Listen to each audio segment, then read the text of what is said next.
ایک بڑا عام سوال ہے کہ وہ یہ کہ جی حدیث اور سنت میں کیا فرق ہے؟ دیکھیے، نبی صلی اللہ علیہ وسلم کی طرف سے جو ہمیں مجمع علیہ دین ملا، مجمع علیہ کا مطلب ہے جس پہ کنسنسس ہے، وہ قرآن مجید کی صورت میں ملا، جو کہ قولی تواتر اور صحابہ کے اجماع سے آگے منتقل ہوا،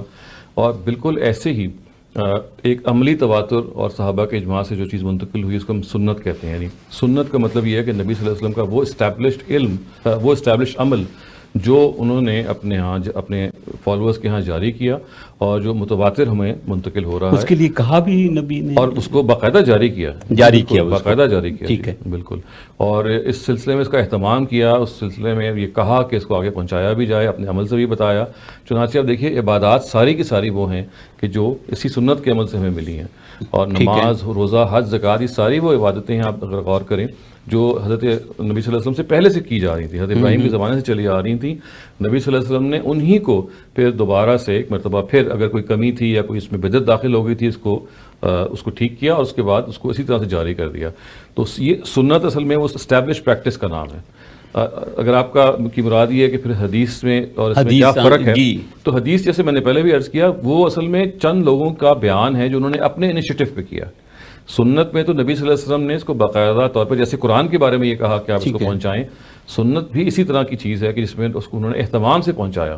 اور ایک بڑی تعداد صحابہ کی وہ انہوں نے اپنے عمل سے اس کو آگے پہنچایا۔ حدیث کا جو معاملہ ہے وہ یہ ہے کہ وہ بھی نبی صلی اللہ علیہ وسلم نے توضیحات کی، قرآن مجید کے بارے میں کوئی سوال پیدا ہو گیا، سنت کے بارے میں سوال پیدا ہو گیا، یا کوئی اور بات ہوئی، اس کے نتیجے میں لوگوں نے آپ سے وہ علم حاصل کیا، اور اس کو ہم پیغمبرانہ علم کا ایک بہت بڑا ایک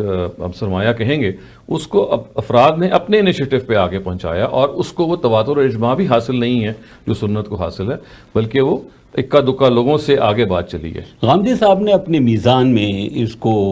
27 سنتوں تک محدود کیا ہے، تو اس نہیں، دیکھیے، اب تو خیر اگر آپ اس کو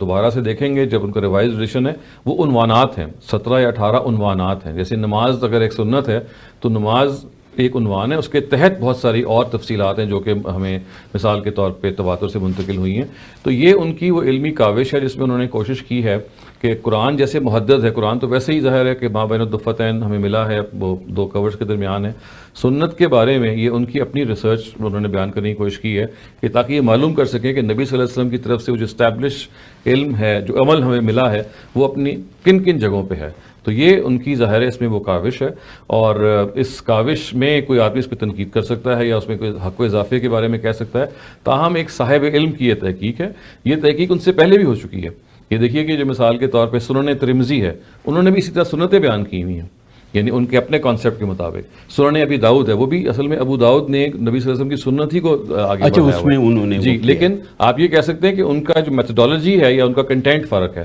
لیکن یہ کاوش ایسی نہیں کہ نئی کاوش ہے، یہ پہلے بھی ہو چکی ہیں، صرف آپ یہ کہہ سکتے ہیں کہ اس ریسرچ کے نتیجے میں جو کانٹینٹ ہے یا اس کانٹینٹ کی جو میتھڈالوجی ہے کہ کس کو ہم مجمع علیہ کہیں گے، اس میں فرق ہو سکتا ہے۔ تو اسی طرح سے ایک اور صاحب علم نے بات کو بیان کر دیا۔